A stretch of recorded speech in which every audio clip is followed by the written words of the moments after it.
Hi folks and modelers, welcome back to part 3 of the USS Ticonderoga CG-47 build from Mini Hobby Models at 1/350 scale. So this kit is almost complete, but it's not totally complete yet. So let me just take your time to explain a bit on the things that I've done on this build. So as I mentioned earlier, that this kit is a bit low in quality, and compared to Trumpeter or Hobby Boss. So it's a bit the parts has a lot of ejector pin marks, flashings that have to be cleaned off. So even though the kit is quite simple, it's about 200 pieces of parts, but a lot of time will be spent on cleaning off the parts. So let me just get into some explanations here, and let me just explain about the helicopters first, because later on I will remove them because it will probably fall off as I move around the ship. So this Seahawk here is the one that comes with the kit, and I have another. This is from the Kitty Hawk. So this is a Trumpeter's Seahawk, and if you take a look at the nose area here, it totally doesn't look like Seahawk at all if you compare it to this. So I decided to just make one, and I will probably stick it into this this helicopter bay here, so that the front part cannot be seen. So I just made one of it, and let me just hold it to give you a closer look. So actually these body parts here looks okay. It's just that the nose area looks totally a bit deformed. So I did not put too much effort into this.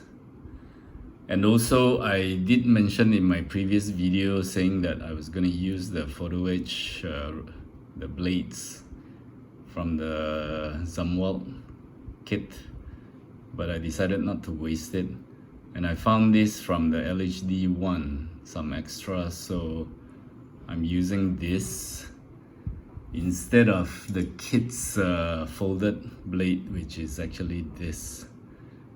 So I think this is totally not usable. So I decided to replace it with something better, which is this. I did put up some extra decals here, and also on the tail blades. So this would be the Seahawk. Of course, the Trumpeter version looks way much better. So that's on the helicopter. So I'm just gonna remove it from the ship. So let's get back into the ship. So I'll start with the stern area. Okay, so I think since my last build I had it painted, so after that a lot of work went into the deck and the superstructures.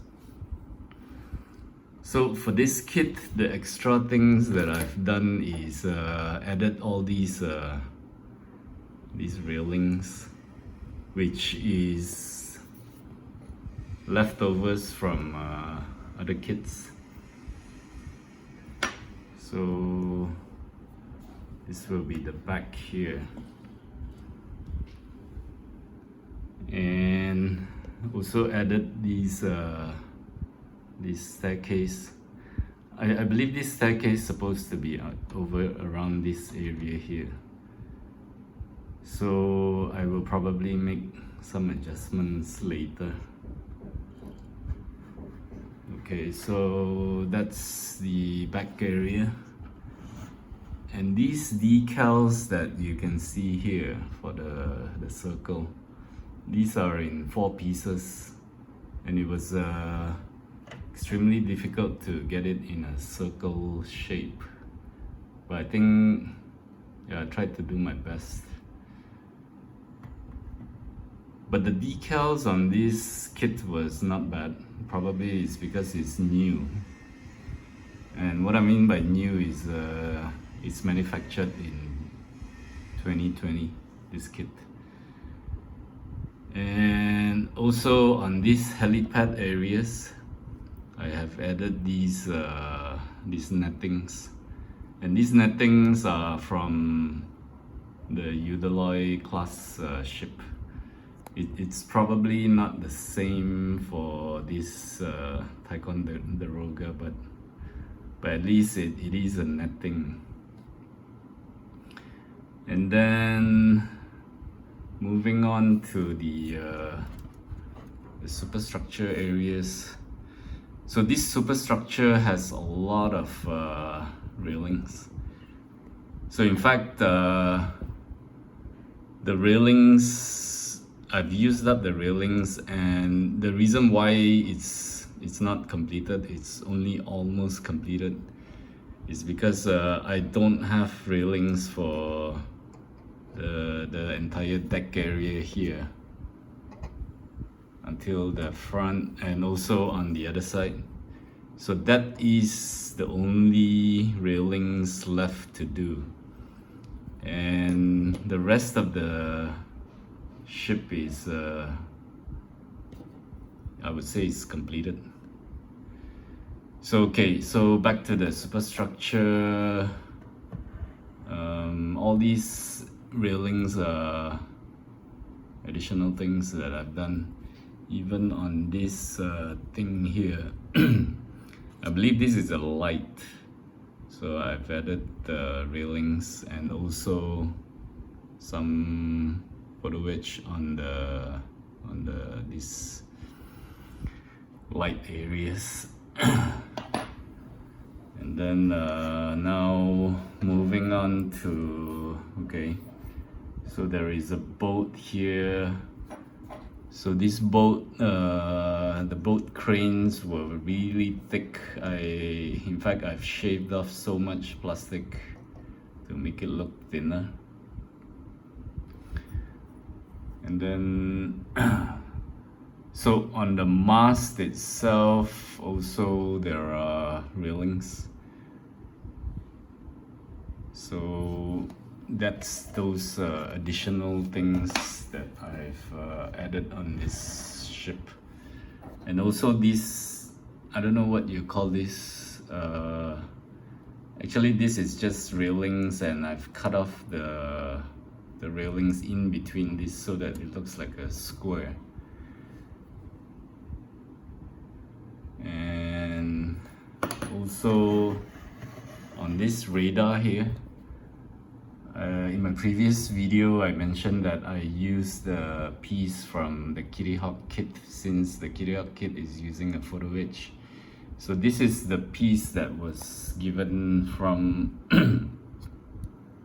Mini Hobby model, which I think it looks quite bad. So I'm not going to be using this piece. So I've replaced the radar, and also on this mast here, I think the original had only these 2 things here, but I've added a few more things because I've seen photos that it has a lot of things sticking out on the mast. And also added a ladder here. So that's on the mast, and same goes for the other smaller mast here. Added some additional like poles so that it looks much better, and also added this thing again, which I'm not sure what it is, but you can see it on in the photos of the real ship. So okay, so yeah, lots of railings everywhere, and also on this front part here. So I've also added these nettings. These are all railings just cut up, and railings are all the generic railings, and some are from, I think this piece was from the Zumwalt, the DDG 1000. So that's the front. And the thing about this kit is you can see here it's not exactly the same surface. There is a slight gap here, and same goes for this side here. But the actual ship is actually like, you know, the entire piece is like together here. So these are the, you know, the issues with this kit. And of course I realized this after you know, it was almost at the last step when I attached this to the deck, so I couldn't do any adjustments. So coming to the front, the bow here, change this to a brass piece. You know, the plastic piece was just too thick, and I've added some chains here. I think this is from the Soya ship, and I believe this front flag here is a bit too small, but yeah, that was the decal provided. So moving to the other side. Okay, so this the other side has an anchor here, and this anchor was difficult to attach, so I've added some chains to it so that it looks like it's just dangling. And same goes for the other side, more and more railings, and I've also added a lot of these staircase. I think there's about 5 staircase added to this ship. And then on the mast there are a lot of these riggings, and this time instead of the stretch sprue I used this, but I think this is a bit too thin, but it does say that it's for 1700 and 1350. So yeah, it's those stretchable kind of rigging lines. So it's a bit hard to see on the ship because it's really thin compared to what I usually use, which is the stretch sprue. Okay, so yeah, railings everywhere. And then okay, over here,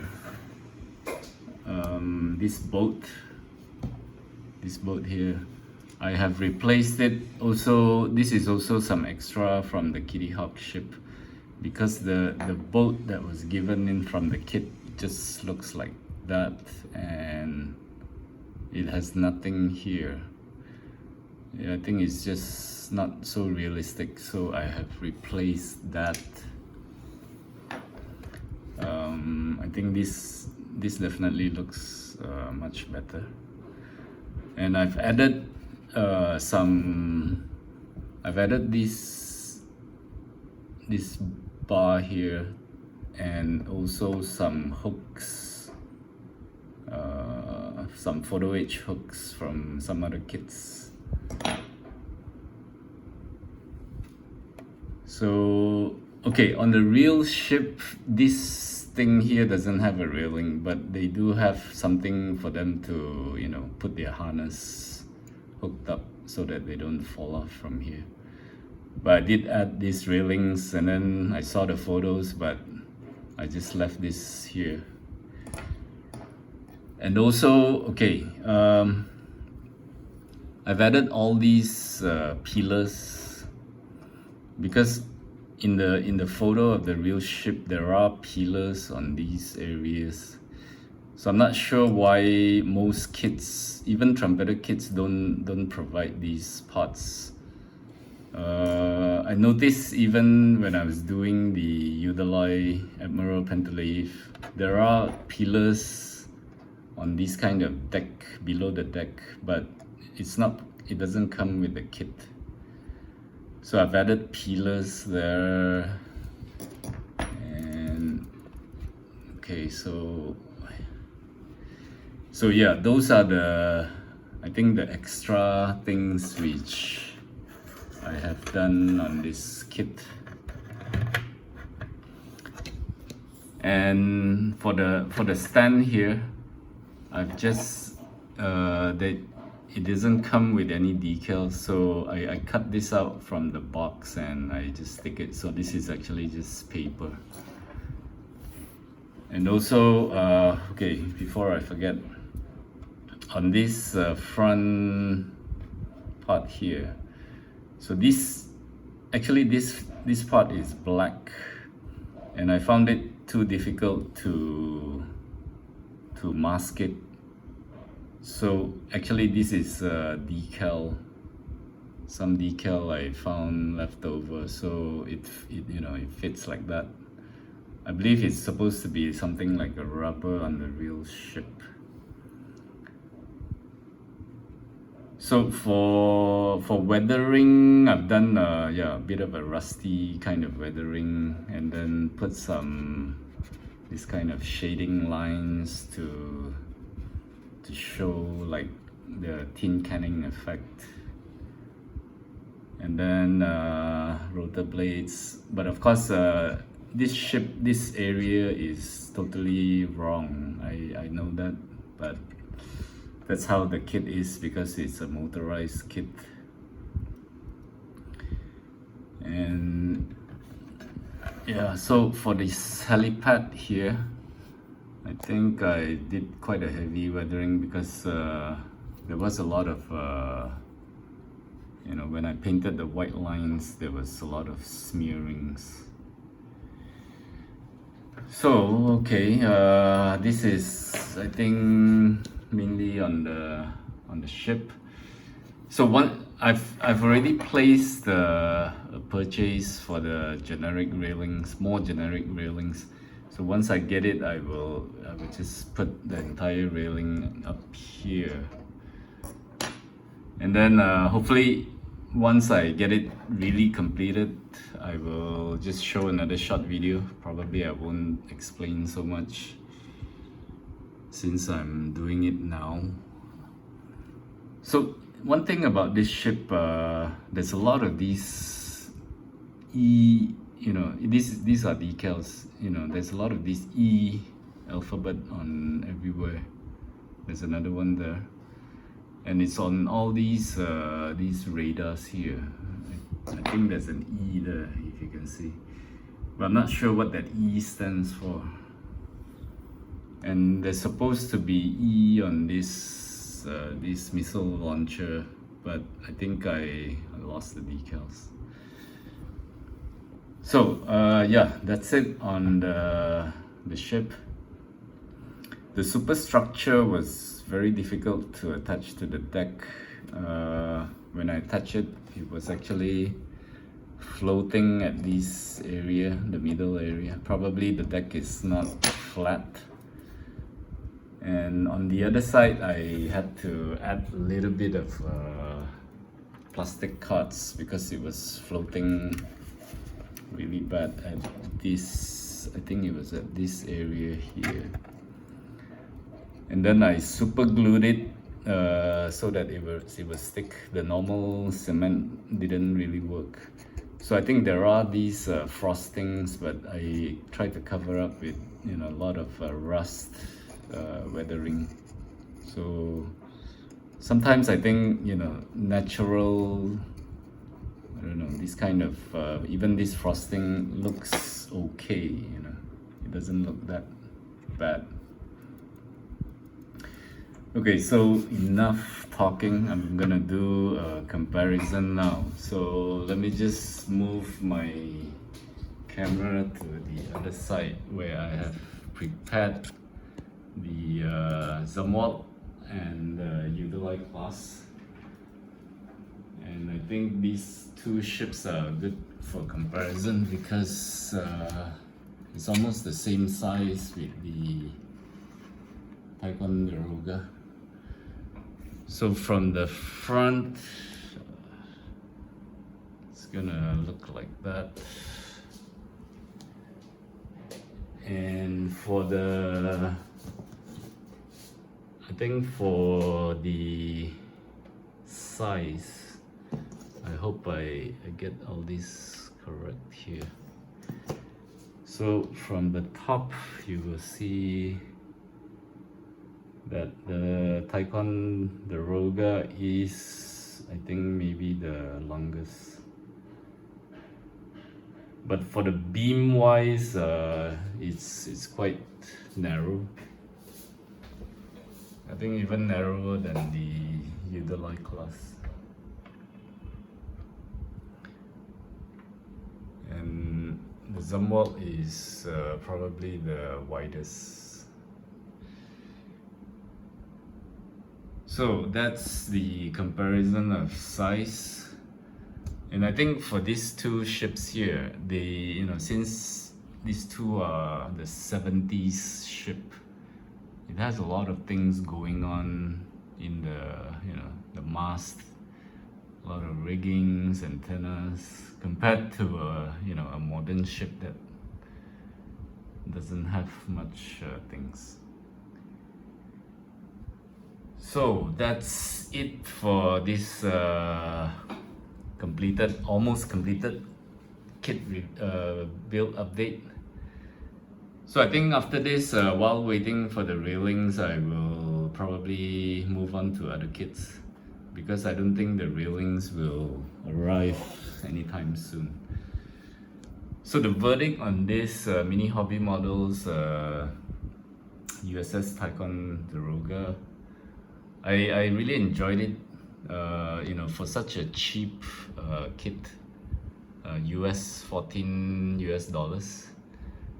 Of course, I added a lot of, you know, additional things, but it's fun. It was actually fun. So, you know, I might still continue to buy mini hobby models. It's the quality is not as good as Trumpeter, Hobby Boss, you know, and Dragon kits, but still, it's, you know, if you can spend time to clean it up, I think it shouldn't be an issue. And for some reason, when you get cheap kits, you tend to do more on it because you're not afraid to actually like break it, or, you know, you tend to be more experimental compared to when you buy a really expensive kit. You're just so, you know, you get afraid to do anything to it because since it's expensive, you don't want to, you know, mess up anything. So, you know, cheap kits, you tend to be less careful and just do anything to it. So yeah, that's probably the fun in that. Well, it was for me. So okay, so I think this video is a bit long, but that's it. So that's the build on the USS Ticonderoga CG-47. And if you like this, give me a thumbs up, subscribe, and I'll come back with more builds and reviews of kits. So until then, happy modeling and cheers for now. Goodbye.